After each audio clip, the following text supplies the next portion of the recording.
everybody, Brian here. We're going to talk a little bit about shed hunting and all of the stuff that I use to train my dogs to look for sheds. Shed hunting is becoming a really popular pastime. It's something that even the people who aren't really into the deer and elk hunting, they're finding that it's really quite exciting to get out into nature and find antlers that have been left behind by deer and elk or moose. That being said, if you're really serious about shed hunting, you're going to need to get every competitive advantage you can, because all of the easy sheds, the sheds that we used to find just laying on the side of the trail, those sheds are now being gobbled up by just kind of the weekend shed hunter. And so one of the biggest tips I can give you about shed hunting is to get a dog. Shed hunting with a dog is a totally different world, and there's lots of reasons for that. If you're interested in some other tips on finding more sheds while you're out in the wild, make sure you check out my article. I'll leave a link to it in the description below. But in that article, I describe 21 tips, and only one of those is to find a dog. I'll give you 20 other tips that will make sure that you find as many shed antlers as you can each time you go out and out into the hills. So for today, though, I just want to spend some time and show you all of the things, all of the stuff I use to teach dogs, whether that's a new puppy or an older veteran bird dog, to teach them how to find sheds.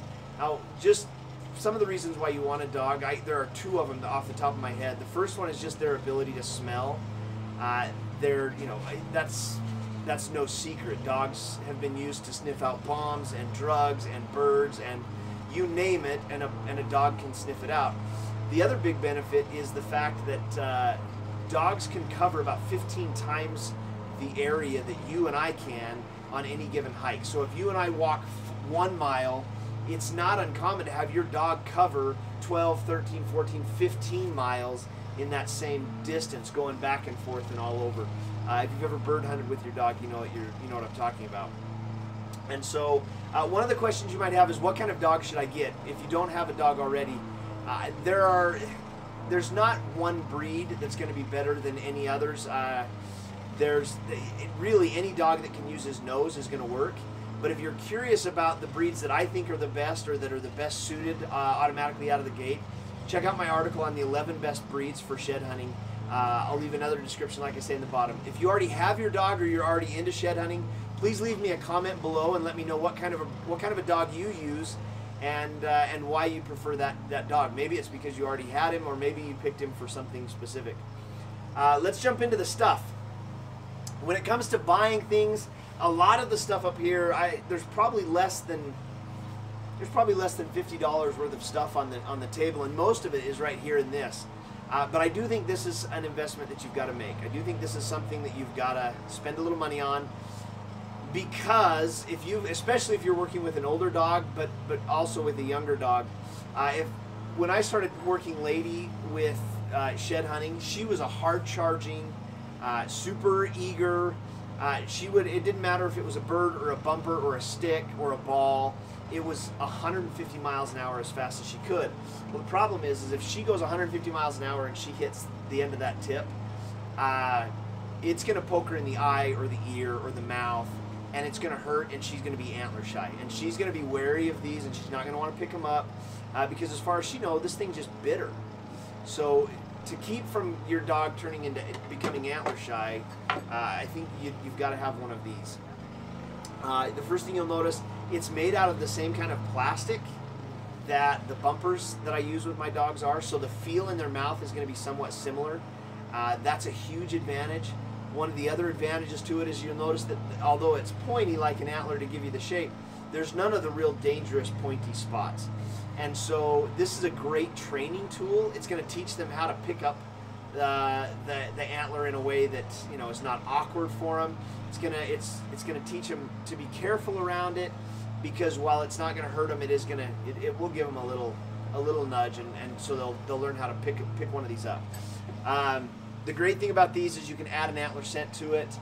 You can start at just about any age with these. Some guys like to get a second one that's kind of a darker brown, and so that it blends in a little bit better. It makes hiding it a little bit easier and requires your dog to rely on other senses besides sight, like their smell.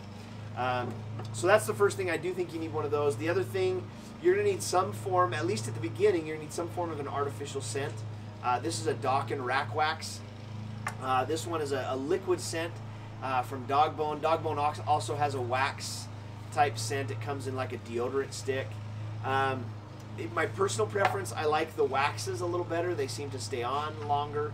I don't feel like I have to reapply it over and over again like I do with the liquids. I also don't like the liquids because it just seems like without fail, these end up popping open in my bag and I end up getting liquid antler scent all over everything. So I like this one, and I like the Dawkin because it's in this little chapstick form, so I can slip it in my pocket. And when we're out in the hills training, I can slip it on. I can reapply it if necessary. So you need some scent. The other thing, if you're working with a new puppy, this isn't as critical with older dogs, but with a new puppy, I like one of these little antler chews.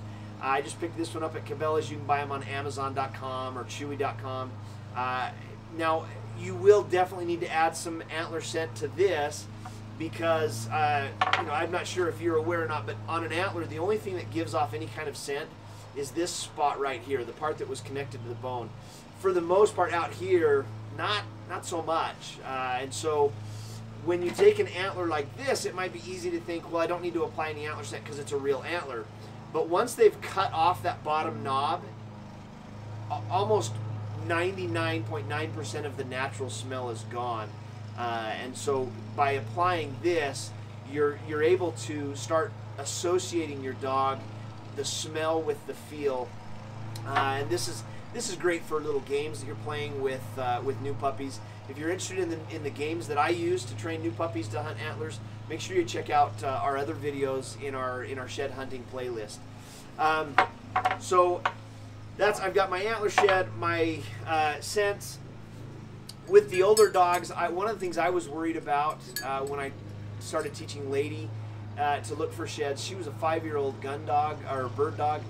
We got her onto upland game as well as waterfowl, and I was worried that teaching her to hunt for sheds was going to affect her bird hunting. I didn't want to confuse her.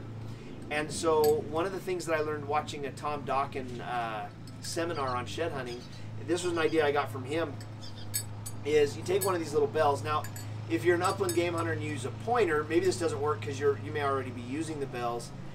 But as a retriever, someone who hunts over a retriever, I don't use the bells so much. So I can take advantage of this when I'm shed hunting.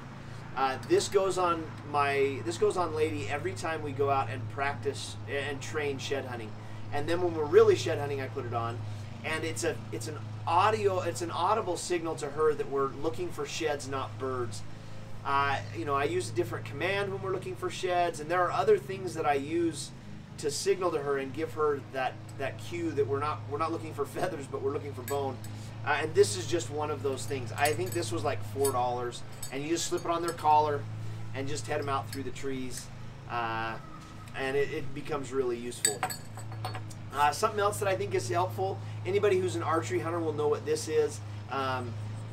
Just a wind indicator. You can have a dog that can walk literally within a foot, 2 feet of an antler under a bush, and if he's on the wrong side of the wind, or if the wind is blowing the wrong direction, your dog probably won't smell it, especially with an antler. Like I mentioned, there's just not a lot of scent on these, and so as you're training your dog especially, but even while you're out in the hills, I think it's really helpful to have some of this on you so that you can be aware of where the wind is. It's really important in training sessions so that you can make sure that you're setting your dog up for success. Make sure that your dog is downwind. You're going to get frustrated. Your dog will get frustrated if you're constantly working your dog upwind and it's not able to catch the scent of the antlers. So, and again, I'm not sure how much this cost me. I bought this several years ago for some archery hunting, and I just refill it with baby powder. The other thing that I think is really, really important for the training stages when you get out into the fields, whether that be sagebrush or up into the trees, is just this marking tape. When you get to the point in your training where you're setting out 4, 5, 6, or 7 antlers, and you want your dog to find it, don't think that you're going to be able to remember where they are, because by the time you set them out, go back and get your dog, start paying attention to your dog and walking him downwind of each of the antlers. by number 3, you're going to forget where the other 3 are. So I always like to tie this just up in a branch. The color keeps the dog from using it as a key indicator as to where to find them. So I like to tie these in the branches, and then as we walk through the hills and gather up the antlers, then I just pull them off the branches and put them in my pocket. The last thing, I think it's the last thing I wanted to talk about, are these right here. This is also an idea I got from Tom Dawkin in one of his seminars. These are a silhouette, and if you want to check out my video on training Lady how to shed hunt, you can see how I use these in the early stages. I also have a video, if you click on the tag up above, that'll show you how I made these. You can buy them from Tom Dawkin, and I'll put that link down in the bottom. But this was just a really simple, cheap, inexpensive way to make them. You just use some rebar up here in the bottom and then stick them down in the ground. So that's about it. That's really all you need to get your dog started and start training how to start training your dog how to shed hunt. I hope that was helpful. If you have any questions, or if there's anything that you like to use that I didn't include in my stash here, please leave me a comment down below. Until next time, good luck, have fun with your dogs, and I'll see you in the next video.